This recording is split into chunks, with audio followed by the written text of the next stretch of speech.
Religion and relation, മതവും വ്യക്തിബന്ധവും രണ്ടാണ്.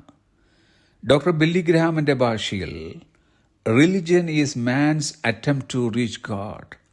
The gospel is God's reaching down to മാൻ.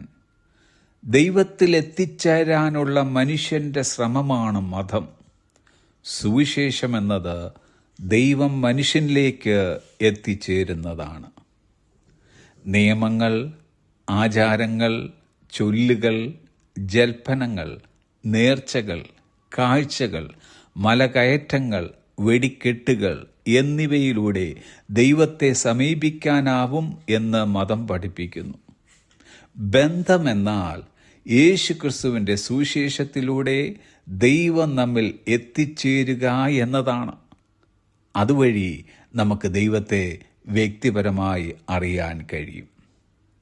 മതത്തിനൊരു വ്യക്തിയുടെ ജീവിതത്തെ പരിഷ്കരിക്കാൻ കഴിഞ്ഞെന്ന് വരും, പക്ഷേ അതൊരിക്കലും അവനെ രൂപാന്തരപ്പെടുത്താൻ കഴിയില്ല. പരിശുദ്ധാത്മാവിന് മാത്രമേ മനുഷ്യരെ രൂപാന്തരപ്പെടുത്താൻ കഴിയൂ. മതഭക്തരെക്കുറിച്ച് യേശു കർത്താവ് പറഞ്ഞതത്രേ. മത്തായിയുടെ സുവിശേഷം 15-ാം അധ്യായത്തിൻ്റെ 8-ാം വാക്യം, ഈ ജനം അധരം കൊണ്ട് എന്നെ ബഹുമാനിക്കുന്നു, എങ്കിലും അവരുടെ ഹൃദയം എന്നെ വിട്ട് അകന്നിരിക്കുന്നു. യേശു കർത്താവുമായി ബന്ധത്തിലായവരെക്കുറിച്ച് കർത്താവ് പറഞ്ഞത് ശ്രദ്ധിക്കുക.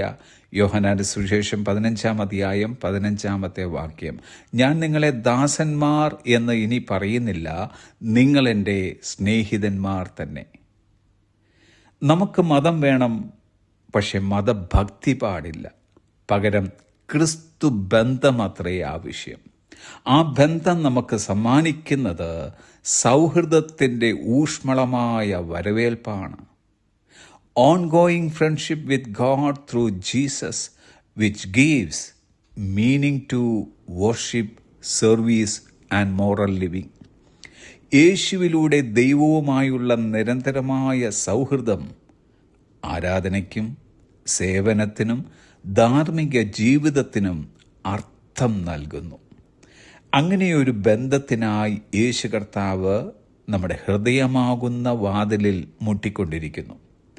ആരെങ്കിലും അവൻ്റെ ശബ്ദം കേട്ട് വാതിൽ തുറന്നാൽ അവൻ നമ്മുടെ അടുക്കൽ വന്ന് അവൻ നമ്മോടും നാം അവനോടും കൂടെ അത്താഴം കഴിക്കും എന്ന് തിരുവചനം പറയുന്നു.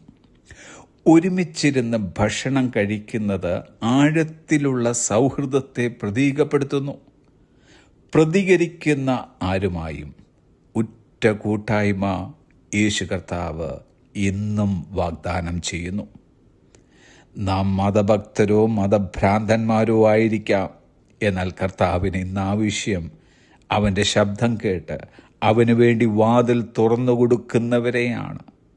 അവരെ നോക്കിയാണ് കർത്താവ് അന്ന് പറഞ്ഞത്, യു ആർ മൈ ഫ്രണ്ട്സ്, നിങ്ങളെൻ്റെ സ്നേഹിതന്മാർ തന്നെ. Have a blessed day.